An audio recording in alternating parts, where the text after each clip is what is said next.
So சிம்டம்ஸ்ன்னு அப்படின்னு பார்க்கும்போது பார்த்தீங்கன்னா, தாட்ஸில முதல்ல ஓகே. அவங்களுடைய தாட் ப்ராசஸ்ல என்ன மாதிரியான சேஞ்சஸ் வரும் அப்படின்னு பார்த்தீங்கன்னா, டில்யூஷன் ஓகே. அப்படின்ற ஒரு விஷயம் இருக்கு. இப்ப டில்யூஷன் அப்படின்னும்போது ஃபர்ஸ்ட் ஆஃப் ஆல் என்னன்னா, there is something called delusion of persecution. அதாவது ஓகே. என்னன்னா, என்னை யாரோ கொல்ல வராங்க, என்னை யாரோ வந்து ட்ராக் பண்றாங்க, என்னை வந்து எனக்கு என்னுடைய ஃபுட்டுல பாய்சன் வச்சுட்டாங்க, ஓகே. என்னை வந்து ஒண்ணுமே இல்லாம பண்ணணும்னு நெனைக்கிறாங்க.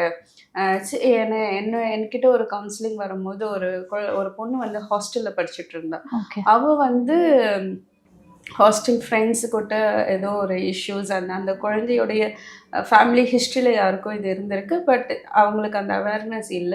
ஆக்சுவலா அவங்க ஃபேமிலில இருந்தவங்கள வந்து பேய் பிடிச்சிருக்குன்னு நெனச்சு அவங்க கூட்டிட்டு போய் அதெல்லாம் பண்ணியிருக்கிறாங்க. They okay. Didn't know that this. ஏன்னா அந்த காலத்துலலாம் அது தெரியாது இல்லையா? யா. ஸோ இந்த பொண்ணு வந்துட்டு என்னுடைய ஃப்ரெண்ட் வந்து என் புக்ஸ் எல்லாம் எடுத்து ஒழிச்சு வச்சுடுறா. நான் படிக்கக்கூடாதுன்னு நெனைக்கிறாங்க. அப்படியெல்லாம் சொல்லிட்டு நடக்காத விஷயங்கள நடந்த மாதிரி she started telling telling people. People. Okay. And she believed that அவ ஃப்ரெண்ட் வந்து அவளுக்கு கெடுதல் தான் பண்றா அப்படின்றபோது. ஸோ அதுக்கப்புறம் வந்துட்டு என்கிட்ட கவுன்சிலிங் வரும்போது அவங்க சொன்ன விஷயம் என்னன்னா